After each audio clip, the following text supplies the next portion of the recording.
Good afternoon. My name is Florian Westphal. I'm the General Director of MSF here in Germany. Thanks for having taken some time out from your lunch break to join us here. We've arranged this briefing a little bit last minute because it is today exactly 1 week ago that we all, initially on a Saturday morning in Europe, woke up with the shock of finding out that the MSF hospital in Kunduz, Afghanistan, had been bombed between something like 2:08 and 3:20 local time on the night from Friday to Saturday in Afghanistan. And that in this attack, as it turned out in the course of the Saturday 1 week ago, 12 of our colleagues had been killed, as well as 10 patients, including 3 children. And that a further 37 people had been wounded, including 19 of our colleagues. At the time of the attack, there were roughly 80 staff and just over 100 patients who were in the hospital. There were several very, very precise strikes, attacks on the main hospital building. And they came with breaks and intervals in between, 10 to 15 minutes. This happened despite the fact that the GPS coordinates of the hospital had been repeatedly communicated both to the conflict parties in Afghanistan as well as the international coalition forces there, especially the US forces who ended up carrying out these airstrikes. And that the last communication of these coordinates had been done only a few days before, on the 29th of September, because of the intensification of the fighting in Kunduz.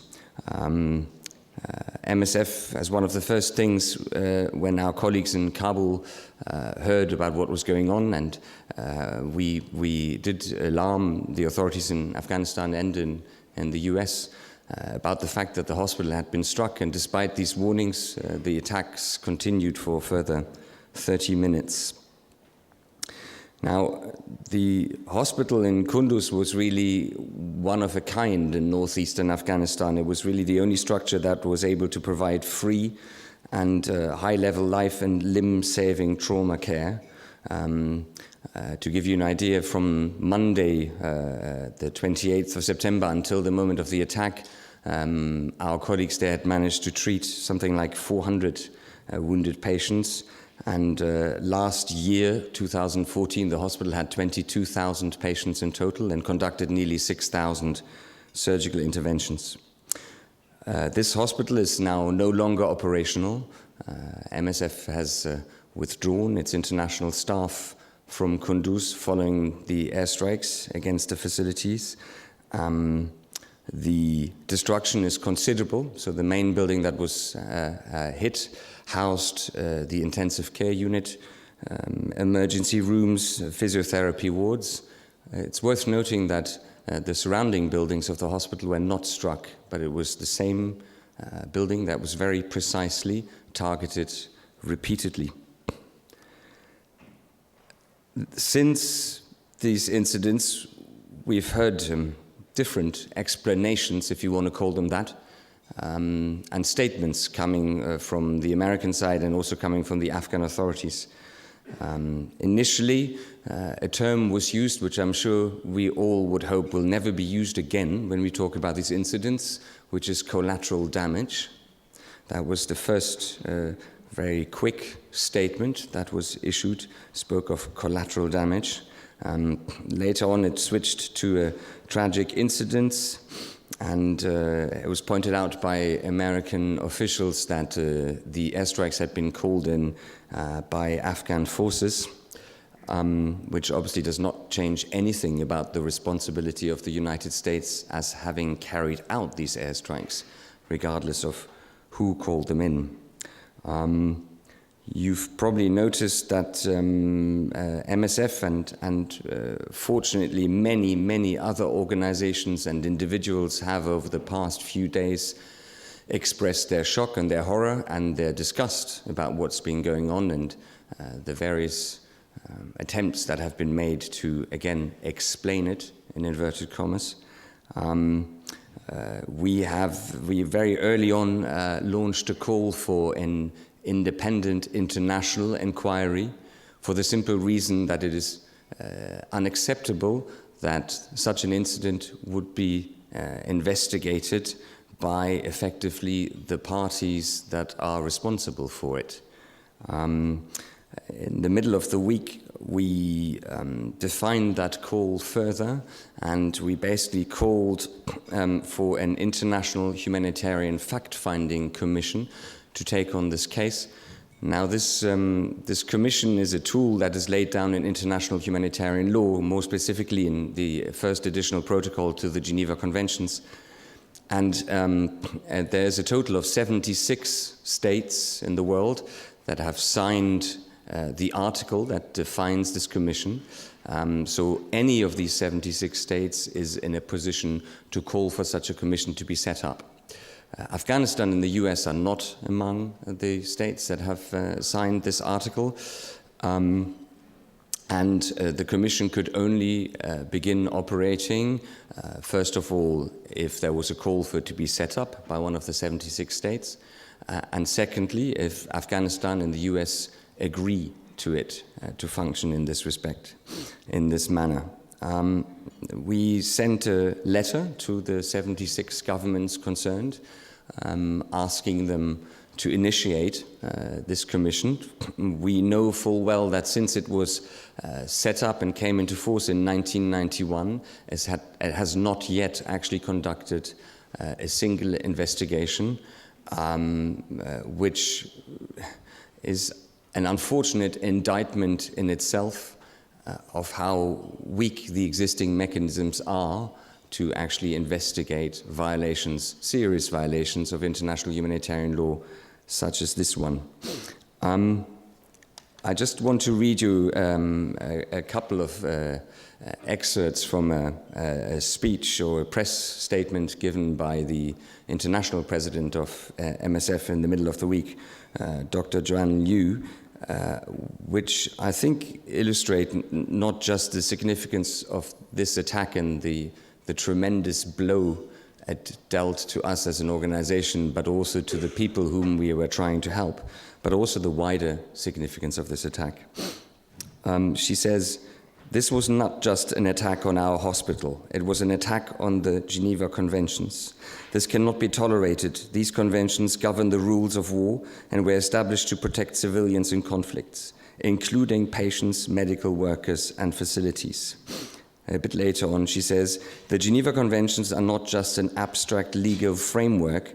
They are the difference between life and death for medical teams on the front line." Then she reiterates that the facts and circumstances of this attack must be investigated independently and impartially, particularly given the inconsistencies in the US and Afghan accounts of what happened over recent days. Now, it's pretty clear that it is at best uncertain whether such a commission will ever be able to do the job it was supposed to be doing, and thereby conduct this independent international investigation. We know full well that the world does move on. We know full well that this is a lengthy process if it does materialize. And what we will endeavor to do as an organization, but what we are also asking everyone to support us for, and asking you who are in the room and who are at this Congress to support us for, is to make sure that this event, and again, what it represents, because as we all know, unfortunately, there are many, many deliberate attacks on medical structures, medical workers, and patients that occur in war zones all the time, that these things don't get forgotten, that they don't get put aside as somehow inevitable collateral damage of war, but that on the contrary, we can manage to maintain public pressure, very visible pressure, to make sure that some credible, real investigation is conducted, not just because that is what the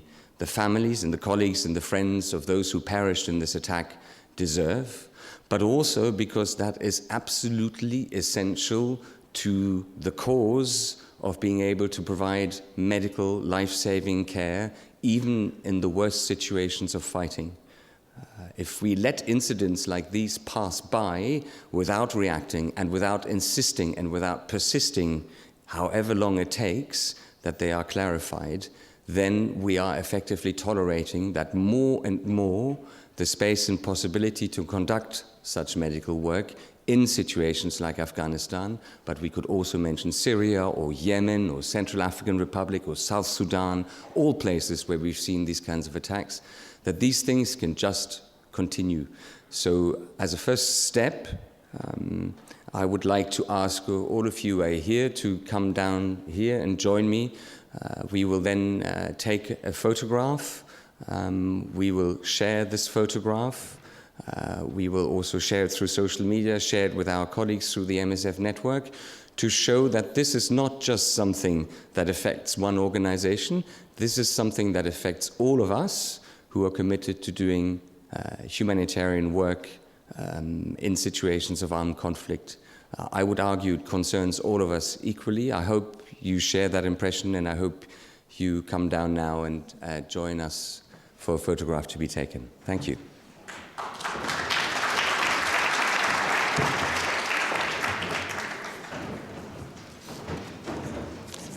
Wir machen das jetzt. Ja, na klar.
Stand there, like, go there a little bit in front, then you can go around.